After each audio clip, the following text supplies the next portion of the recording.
something as an investor, our worst nightmare is obviously having a problem tenant, a tenant in there that's not paying rent, or it's just turned into a pigsty or maybe a drug lab or something, and we're trying desperately to get rid of them.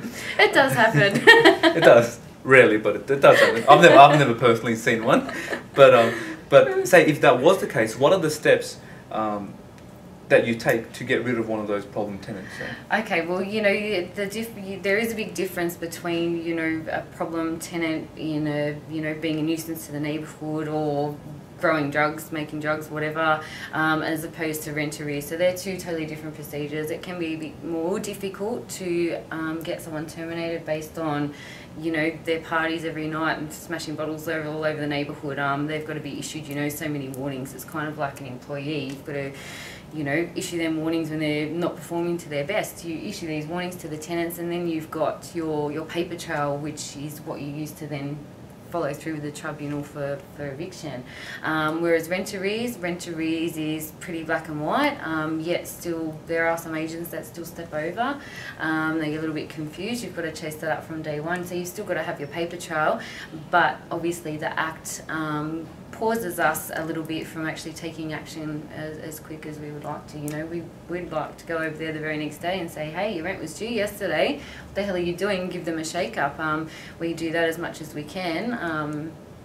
Probably on the borderline of harassment in a nice way. Saying, oh, is your mum and dad and sisters, brothers, cousin okay today? Why haven't you paid your rent? Your rent's due.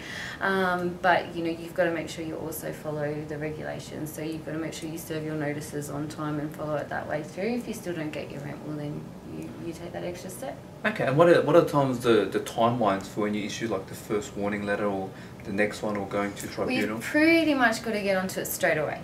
Got to get onto it straight away. I sometimes forget to pay my own bills at home. Kind of similar thing. The electricity company rings me up and says, Nicole, what's going on? Oh, shit, sorry about that. I'll pay that right now that you've just reminded me. So tenants do that sometimes too. They don't not pay their rent just for. Some of them are lazy, but they can get lazy.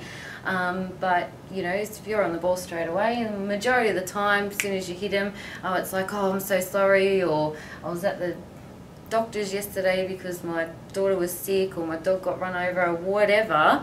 There's always some, there are some reasons why it's so late. So you get onto that straight away.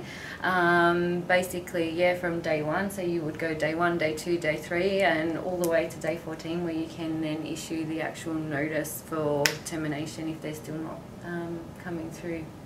And then if they don't respond to that one, like all the other letters, then what steps would you take after 14 days? Yeah, well, after that, it's basically, okay, well, we've issued you with a termination notice 2 days ago. You still haven't done anything with the termination notices. It's like your rent increases. You've got to have those 4 business days postage.